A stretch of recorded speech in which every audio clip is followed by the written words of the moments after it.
साधने तृतीय प्रकार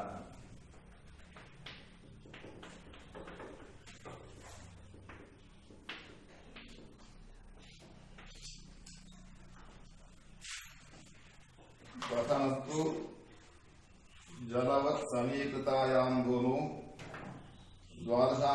द्वादशांगुलशंकोः छाया प्रवेश निर्गमन चिह्नाभ्याम् एका रेखा कार्या तां रेखां तिमिना अर्धीकुर्यात् तत्र याम्योऽत्र आरभ्यते पुनः तस्य अर्धं क्रियते चेत् पूर्वापरा इति प्रथमः। द्वितीय प्रकारः केवलं कीलकेन ध्रुवनक्षत्रस्य भेदेन सौम्यादि ज्ञायते।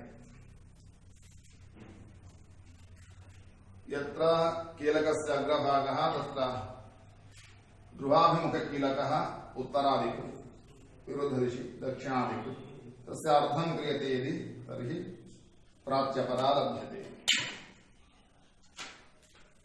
इतः परं तृतीय प्रकारः सिद्धान्त शिरोमणौ तृतीय प्रकारः इतोपि प्रकारः उक्तः।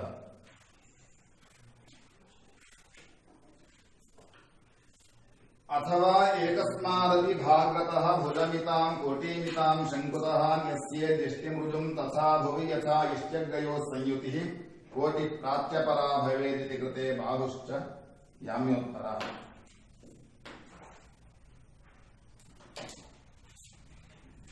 प्रथम प्रकारे छाया प्रवेश निर्गमन चिह्नाभ्याम् अस्माभिः पूर्वापरा साधिता। नाम छायाग्रद्वयम् छाया प्रवेश चिह्नम् एकम् छाया निर्गमन चिह्नम् एकम् इति चिह्नाभ्याम् अथवा छायाभ्याम् अस्माभिः पूर्वापरा साधिता। इदानीम् उच्यते एकस्मादपि भाग्रतः एकया छायया दिक्साधनं कर्तुं शक्यते। एकस्मादपि भाग्रतः भुजमितां कोटिमितां शंकुतः न्यस्ये यष्टिमृजुं तथा भुवि यथा यष्ट्यग्रयोः संयुतिः। पूर्ववदेव जलेन समीकृतायां भूमौ द्वादशांगुलशंकुं मध्ये स्थापयेत्। अत्र छाया प्रवेश चिह्नस्यापि अपेक्षा नास्ति, निर्गमन चिह्नस्यापि अपेक्षा नास्ति। एकैव छाया एकैव छायाग्रमेकमेव। एकस्मादपि भागतः छायापेक्षते एकैव छाया। नाम अत्र रविः चिन्तयामः चेत् अत्र एवं छाया पतिता छाया।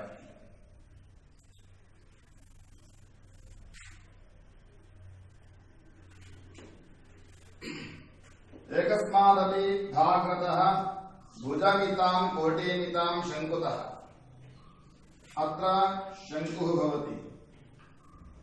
छाया ज्ञाता चेत् सर्वदा छाया कर्णरूपा भवति। त्रिभुजे भुजः कोटिः अयं कर्ण एव। यद्यपि एतयोः मध्ये कः भुजः कः का कोटिः इति नियमः नास्ति। प्रायः अत्र भुजः अत्र कोटिः इति उच्यते। अयं कर्ण एव। छाया यत्र पतति सा छाया सर्वदा कर्णरूपा। त्रिभुजस्य कर्णस्थाने छाया। छाया ज्ञाता चेत् तया छायया भुजकोट्योः साधनं कर्तुं कश्चन क्रमः अस्ति। तेन क्रमेण भुजकोट्योः साधनं कर्तव्यम्। केवलं कर्णस्य ज्ञानात् भुजकोटिसाधनम्। अत्र शंकुः छाया भुजः किन्तु व्यत्यासः अस्ति।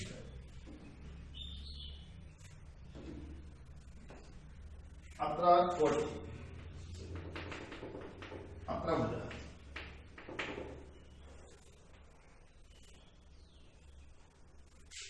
एवं भुजकोटि आनेतव्यम्। एकस्मादपि भागतः भुजमितां कोटिमितां शङ्कुतः न्यस्येद् यष्टिमृजुम्। इदानीं रविः दक्षिणदिशि वर्तते, दक्षिणगोले वर्तते। अयनं तु न ज्ञायते, दक्षिणगोले वर्तते। छाया उत्तरदिशि वर्तते, अत्र दक्षिण छाया उत्तरदिशि वर्तते। एकस्मादपि भागतः भुजमितां शङ्कुं दद्यात्। अत्र या भालब्धा छाया लब्धा तदग्रे भुजकोट्योः आनयनं तत्र कर्तव्यं। तत् प्रमाणं ज्ञात्वा भागतः भुजमितां शङ्कुतः कोटिमितां यष्टिं स्थापयेत्। यथा यष्ट्यग्रयोः संयुतिः एकस्मिन् स्थाने स्यात्।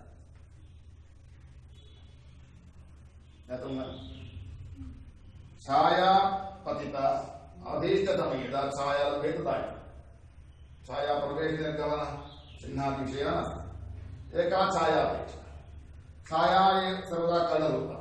ततः भुजकोट्योः प्रमाणम् आनीय भाग्रतः भुजमितां शङ्कुं दद्यात्। एकं यष्टिं शङ्कुना यष्टिं दद्यात्। भुजप्रमाणरूपा यष्टिः कर्तव्या, तामत्र स्थापयेत्। कुतः भाग्रतः शङ्कुतः कोटिमितां यष्टिं स्थापयेत्। कथं स्थापयेत्? यष्ट्यग्रयोः संयुतिः यथा, अत्र एका यष्टिः अत्र एका यष्टिः, यष्ट्यग्रयोः संयुतिः एकस्मिन् स्थाने यथा स्यात् तथा स्थापयेत्।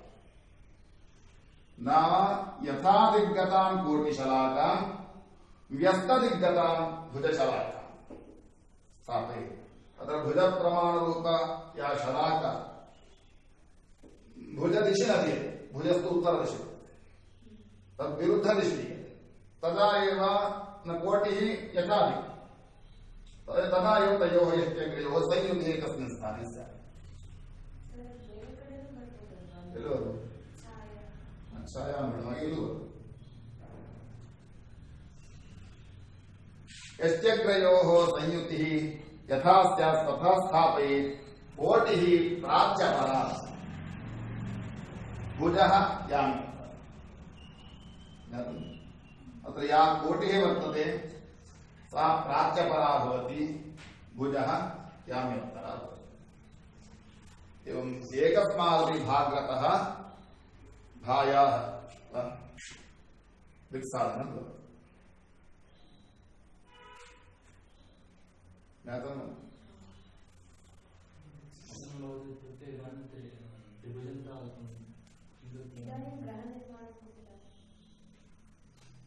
तत्र दिक्साधनं प्रदेशे दिशः समानः, केन्द्रे कर्तव्यमिति नास्ति।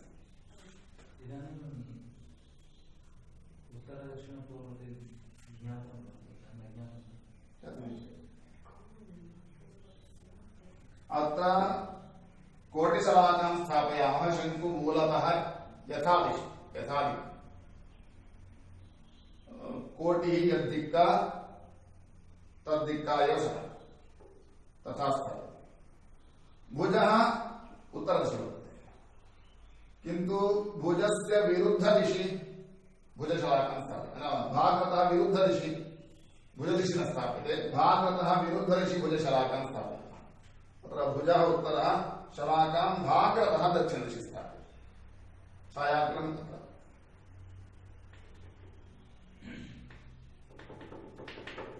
यष्ट्यग्रयोः नाम शलाकयोः अत्र संयुतिः स्यात्। एवं संयुतिः भवति खलु। अत्र कोटिः या वर्तते सा प्राच्यपरा, भुजः याम्योत्तरा अभ्याकरोति। याम्योत्तरज्ञानं कोटि पुरापरज्ञानमपि अत्र जातम्। एवम् एकस्मादपि भागतः भुजमितां शङ्कुतः कोटिमितां शलाकां यथा तयोः एकस्मिन् स्थाने संयुतिः स्यात् तथा दद्यात्। तदा कोटिः प्राच्यपराभुजः याम्योत्तर इत्येवम् अभीष्टतमे यदा छाया प्राप्यते तत्समये दिक्साधनं कर्तुं शक्यते।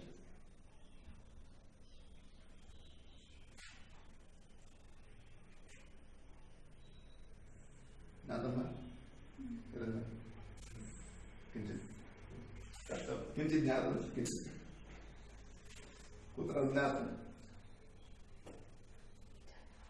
इति वक्तुं शक्नोमि।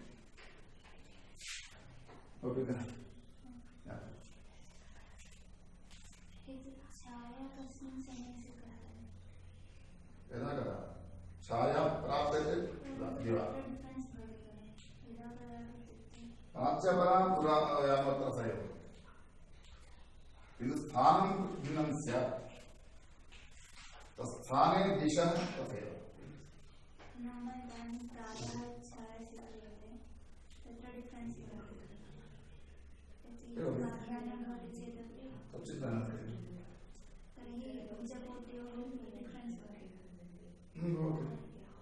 भुजकोटि प्रमाणस्य अपेक्षा नास्ति, लैन् रेखा एव प्रमाणं किम्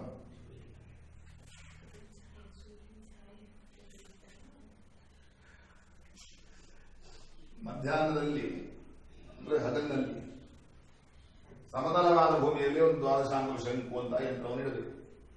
ಆವಾಗ ಛಾಯೆ ಬೀಳ್ತದೆ. ಮೊದಲಿನ ಇಲ್ಲಿ ಶಂಕು ಯಂತ್ರವನ್ನು ಸ್ಥಾಪನೆ ಮಾಡಬೇಕು ಕೇಂದ್ರದಲ್ಲಿ, ವೃತ್ತ ಕೇಂದ್ರದಲ್ಲಿ. ಯಾವುದೇ ಸಮಯದಲ್ಲಿ ಬೇಕಾದರೂ ಒಂದು ಛಾಯೆ ಬೀಳ್ತದೆ. ಆ ಛಾಯೆ ಯಾವಾಗಲೂ ತ್ರಿಭುಜದ ಕರ್ಣದ ರೂಪದಲ್ಲಿರ್ತದೆ. ಛಾಯಾ ಅಂತ ಯಾವ ಸಿಕ್ಕಿದ್ರು ಕರ್ಣವೇ. ಈ ಕರ್ಣ ಗೊತ್ತಾಗಿದೆ ಅಂತ ಆದ್ರೆ ಆಮೇಲೆ ಭುಜಕೋಟಿಗಳು ತರಲಿಕ್ಕೆ ಒಂದು ಕ್ರಮ ಇದೆ. ಅದರ ಪ್ರಕಾರ ಭುಜ ಪ್ರಮಾಣವನ್ನು ಕೋಟಿ ಪ್ರಮಾಣ ಅಂತ ತರಬೇಕು. ಆ ಪ್ರಮಾಣಕ್ಕೆ ಸದೃಶವಾದಂತಹ ಒಂದು ಕೋಲನ ಎಷ್ಟಿ ಅಥವಾ ಶಲಾಕ ಎರಡು ರೆಡಿ ಮಾಡಬೇಕು. ಒಂದು ಕೋಟಿ ಪ್ರಮಾಣದಲ್ಲಿ ಒಂದು ಭುಜದ ಪ್ರಮಾಣ, ಒಂದು 5 ಸೆಂಟಿಮೀಟರ್, ಒಂದು 10 ಸೆಂಟಿಮೀಟರ್ ಒಂದು ಇಟ್ಕೊಳ್ಳಿ. ಆ ತರದಲ್ಲಿ ಮಾಡಿಕೊಳ್ಳಿ.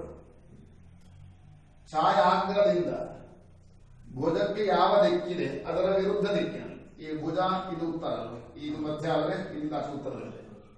ಭುಜ ಅದು ಉತ್ತರ. ಭುಜದ ದಿಕ್ಕಿಗೆ ವಿರುದ್ಧವಾದ ದಿಕ್ಕಿನಲ್ಲಿ ಛಾಯಾಗ್ರದಿಂದ ಭುಜ ಪ್ರಮಾಣ ಶಲಾಕೆ ಇಡಬೇಕು. ಶಂಕು ಮೂಲದಿಂದ ಶಂಕುವಿನಿಂದ ಕೋಟಿ ಪ್ರಮಾಣ ಶಲಾಕೆಯನ್ನು ಅದೇ ದಿಕ್ಕಿಗೆ ಇಡಬೇಕು. ಆವಾಗ ಇಲ್ಲಿ ಒಂದು ಮತ್ತು ಇಲ್ಲಿ ಒಂದು, ಅವೆರಡರ ಅಗ್ರಗಳ ಒಂದು ಸ್ಥಾನದಲ್ಲಿ ಸಂಗಮನ ಆಗ್ತದೆ. ಹೀಗಾದ ಮೇಲೆ ಇಲ್ಲಿ ಯಾವ ಬೇಕಾದ್ರೆ ಹೀಗೆ ಹೇಳ್ಕೊಳ್ಬಹುದು. ಇಲ್ಲಿ ಶಂಕು ಯಾವುದಿದೆ, ಕೋಟಿ ಯಾವುದಿದೆ ಆ ಕೋಟಿಯೇ ಪೂರ. ಈ ಭುಜ ಯಾವುದಿದೆ ಅದೇ ಯಾಮ್ಯೋತ್ತರ. ಪೂರಾಪರ ಯಾಮ್ಯೋತ್ತರ ಜ್ಞಾನ ಅಂತ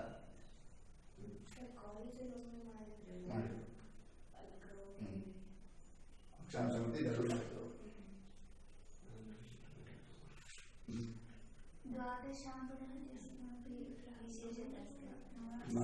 ಸ್ವೀಕ್ರಿಯತೆ ಸಿದ್ಧಾಂತ ದ್ವಾದಶಾಂಗುಲ ಶಂಕು.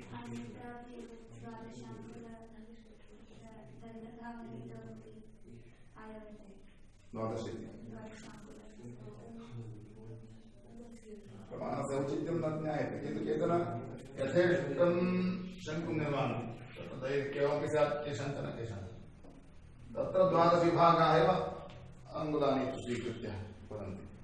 अङ्गुलप्रमाणम् इति निर्णयः तथा कुर्वन्ति. पुनः अङ्गुलप्रमाणं भिद्यते खलु, स्वस्वहस्तप्रमाणेन इति वदामः चेत् तत्र भेदः अस्ति एव. द्वादशांगुल शंकुनां शंकुं निर्माय तत्र 12 विभागाः.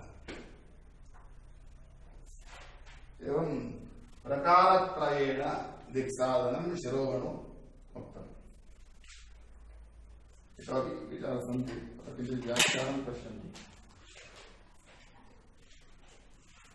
व्याख्यानं पठन्ति वा पठामि?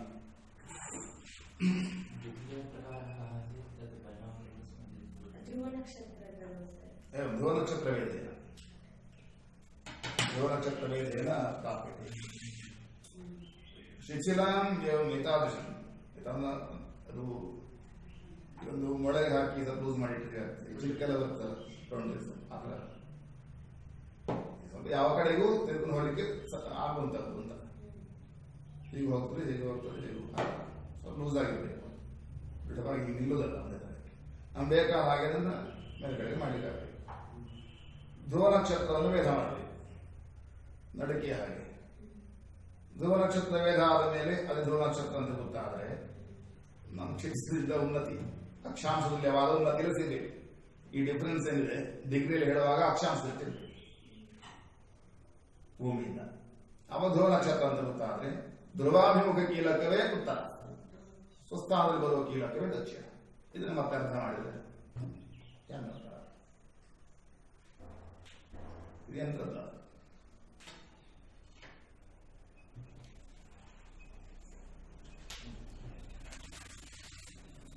ಜಲವತ್ ಸಮೀಕೃತಾಯಾಂ ಭೂಮೌ ಇಷ್ಟ ಪ್ರಮಾಣಂ ವೃತ್ತಂ ವಿಲಿಖ್ಯ. ಜಲವತ್ ಇತ್ಯವಸ್ತೆ.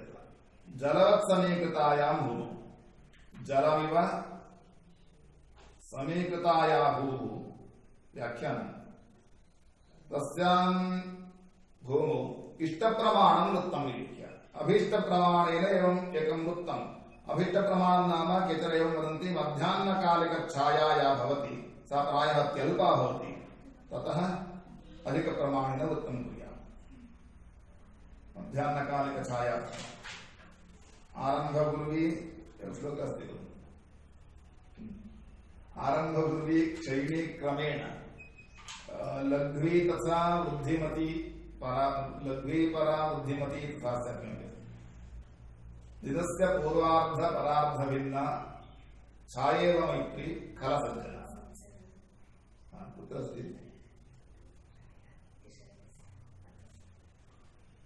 नीतिचित्रे वर्तते. आरम्भगुर्वी प्रथमं दिनस्य पूर्वार्धे छाया महती भवति, ततः ह्रासक्रमेण अल्पा भवति मध्याह्ने. आरम्भगुर्वी क्रमेण क्षयति. परार्धे लघ्वी प्रथमम् अनन्तरं वृद्धिमती. वृद्धिक्रमेण छायायाः आधिक्यं, प्रमाणस्य आधिक्यं भवति.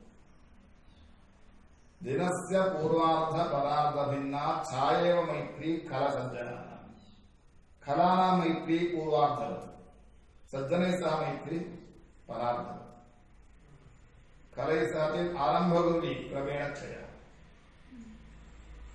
सज्जनैः सह चेत् प्रथमं लघ्वी प्रथमं वृद्धि इति एकः श्लोकः. कुत्र अस्ति चेत् एवं जलवत् समीकृतायां भूमौ इष्टप्रमाणं वृत्तं विलिख्य तस्य केन्द्रे द्वादशाङ्गुलशङ्कुं संस्थाप्य वृत्तकेन्द्रे द्वादशाङ्गुलशङ्कोः स्थापनं कुर्यात्. तस्य शङ्कोः छाया तस्मिन् वृत्ते यत्र प्रविशति पूर्वाह्णे अपराह्णे च निर्गच्छति. शङ्कोः छाया पूर्वार्धे अपरार्धे च, पूर्वाह्णे दिनस्य पूर्वार्धे दिनस्य अपरार्धे, पूर्वाह्णे यत्र प्रविशति अपराह्णे च यत्र निर्गच्छति तत्र पश्चिमपूर्वदिशौ यत्र प्रविशति तत्र प्रतीति, यत्र प्रविशति तत्र पश्चिमादिकु, यत्र निर्गच्छति तत्र पूर्वादिकु भवति. यस्मिन् काले छाया प्रवेशो जातः यस्मिन् काले छाया निर्गमः तात्कालिकयोः, अत्र विशेषः पुनः उक्तः, तात्कालिकयोः क्रान्तिज्ये साध्ये. निर्गमन प्रवेशकालिक रवेः क्रान्तिज्ये साध्ये क्रान्तिज्या. तयोरन्तरात् तस्याः छायायाः कर्णगुणात् लम्बन्त्या भक्तात्. क्रान्तिज्ययोः अन्तरं कर्तव्यम्. तदनन्तरं छायाकर्णेन गुणये लम्बज्जया विभजे. लम्बज्जया विभजे सूत्रं लिखितम्. अंगुलादिकं फलं यन् लभ्यते तेन ऐन्द्री दिक् उत्तरतश्चालिता इत्यस्ति. उत्तरतः चालिता स्फुटा भवति यदि उत्तरे अयने रविः वर्तते.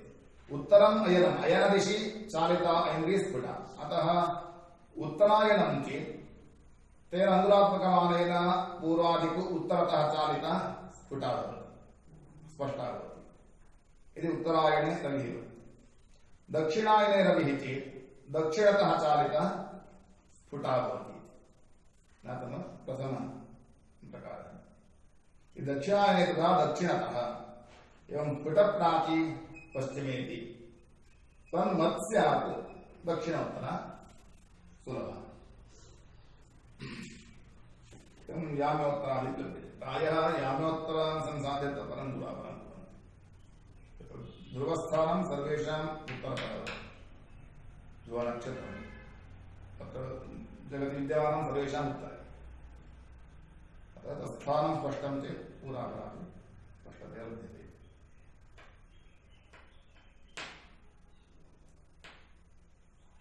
सर्वेषाम् उत्तरम् इति श्लोकः अस्ति सर्वेषाम् उत्तरे ध्रुवस्थानम् अस्ति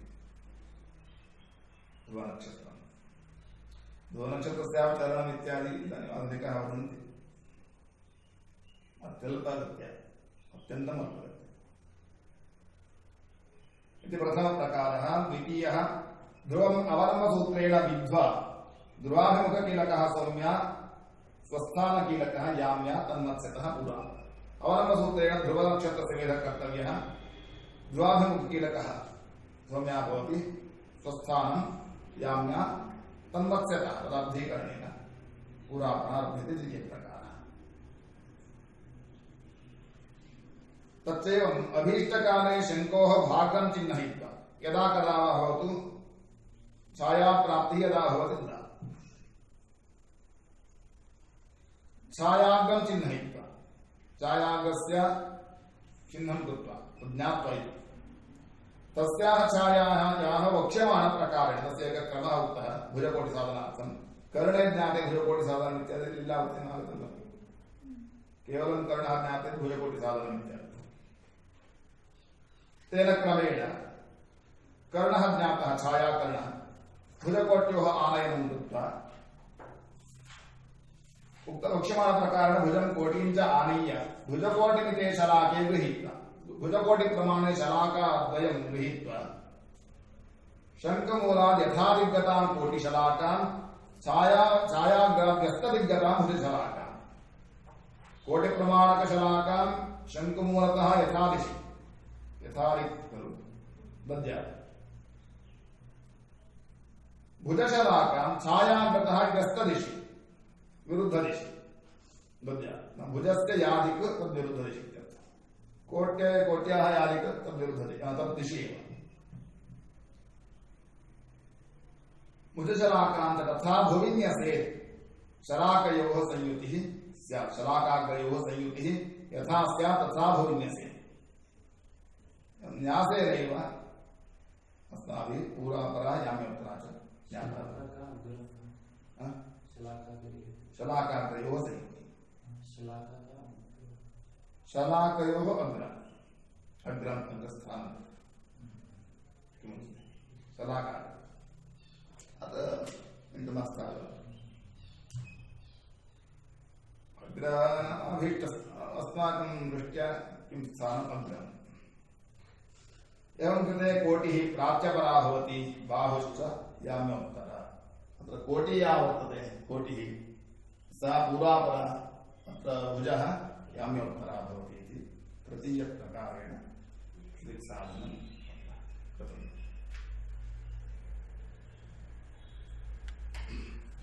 प्रकाराः सन्ति ग्रहराघवस्य मूर्तमातङ्गस्य पुनश्च किमपि पश्यामः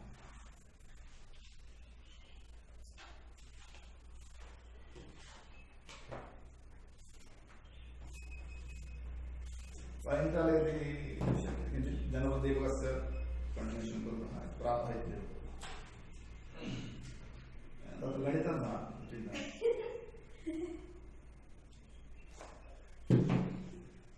परं गणितं तथा नास्ति इति अस्ति दशासाधनम्